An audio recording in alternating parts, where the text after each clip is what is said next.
be talking about mounting our daily door side jamb. Okay. So this is on the side of the system where all the doors are going to stack. Perfect. So 2 side jambs. We talked about earlier when we were unwrapping things that they're a mirror image of each other. Yeah. The reason is you want this lip. So there's a lip on the interior side of the side jamb. Okay. And you want that to the exterior side.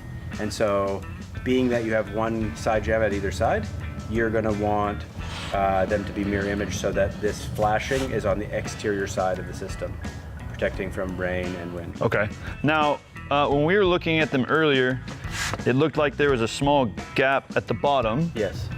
But it looks like this has some movement to it. Correct. How do you know when you're looking at both, which side is the bottom and which side is the top as you're pulling it in? So basically, there's fastener holes. Yep. And there's adjuster holes. Okay. And so as you can see, when the holes are properly aligned, you're going to get 3 holes that show a Phillips head screw. Yep. And those are your adjusters. And then the other 4 will be for fasteners.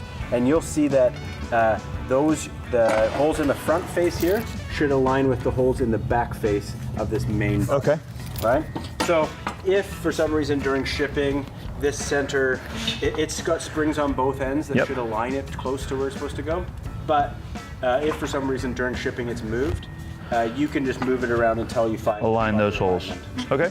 So then we know the small side is the bottom, big side is the top, and then we're looking to put that lip on the exterior side. Okay. Correct. Perfect. All right. So we're going to take this side jamb, we're going to stand it in. You can see that on the bottom track, the end cap of the bottom track has a block on the back side of it. Yep. And that fits into this spacing in the bottom of this side jamb. Just like a Lego. Correct. So that's really, really easy alignment. Then you know that the bottom is going to be perfectly on the line. Okay. And then we'll work up.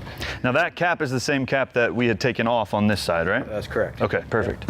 So the next big part for these side jambs is making sure that the lower portion of that side jamb is sitting flush with the underside of the lower okay. jamb. So a very important part about the side jambs is that we want the bottom surface on the side jamb, this bottom cut, to be flush with the bottom of the lower track. Okay. And so we know that we put 2 blue shims under that the lower track right here at this fastener point. Yep. So I'm just going to put 2 blue shims on this lower surface. So when I sit this side jamb in, it sits on these and it should be perfect. So if you've got a more extreme slope, we know construction is not perfect. Right. There may be a situation where the shims that you have at that first fastener and the shims you have under your side jamb are slightly different. Correct. Okay. At the end of the day, you want to get close, and then before you start putting your fasteners in to the side, you want to get down and check and make sure. Sure. And it should be within a 16th of an inch. Okay, perfect.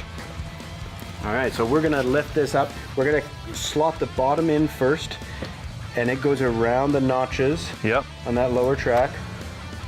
Sits, the main body sits on those shims, and this inner part actually sits on top of that bevel on the exterior side of that lower track, right? So you get a really nice tight nice and tight there. Yep.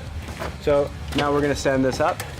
You're going to hold it close to where you feel like that's on the center line. Again, all those holes that are pre-drilled from production are pre-drilled on the center line. Okay. So as long as you're going through those fastener holes that we placed and aligning those on your chalk line, you know that should have no lean.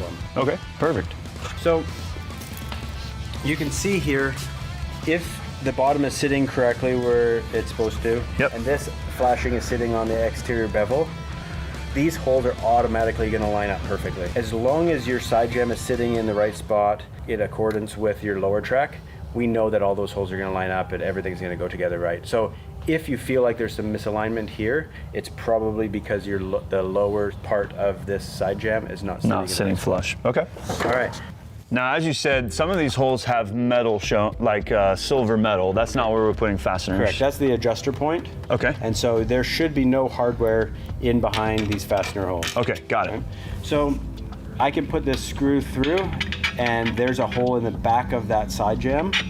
And so once I find that, with a 4-inch screw, the head of the screw is still out of the front of this. Right. So I can find and get my bit in there really easy. And the backside should be out the back of the side jamb. That means that you can basically put that point right on my truck. Directly on. It's perfect. Okay. Okay, so I'm pulling this side jamb off a little bit so that I can see where that gold screw is touching. Correct. And right now you look like the point of that gold screw is right on the red chalk line. Okay. So I know that I'm good to drive that fastener in. Yep. And so I'll basically just start and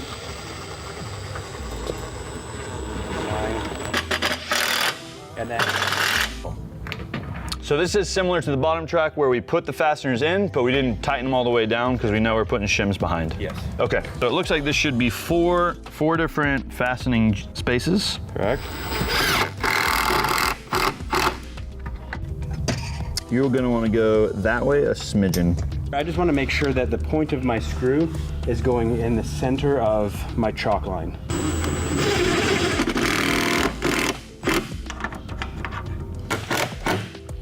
Now, if we put our fasteners in the right spot, Yep.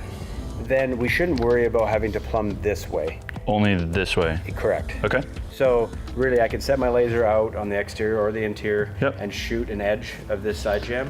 I like to set this right on an edge Okay. of this. It makes it simple to kind of see that I'm having the line on this radius here. Yep. The other way to do it is set it off and use a tape measure to measure to the line and make sure that you parallel it all the way up. Okay. But I'm a visual person, so I like to do this. If I put these shims below Yep. the fastener, when I tighten the fastener up, it's actually going to turn and push this other end into that bottom track. That's what I want.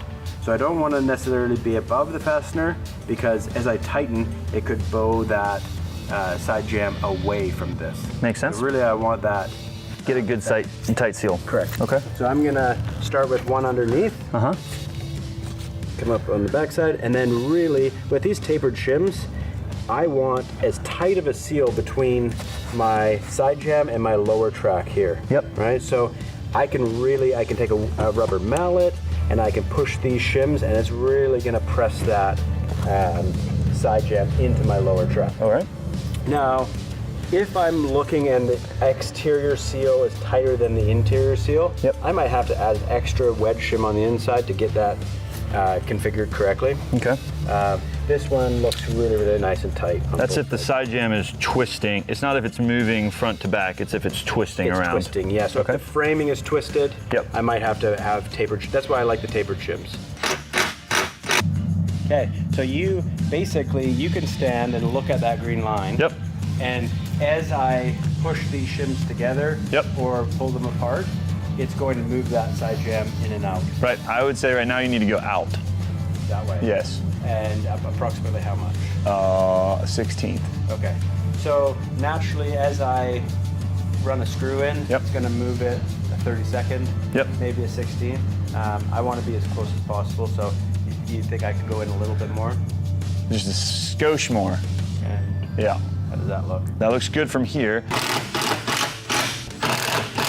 If we did our job well on our lines, then it should be from the other way. Now, we want to check it. All right, so section 3 is done. That's the side jamb. That's the daily door, the stacking side jamb, Okay. where all the panels are going. That is in plumb both ways.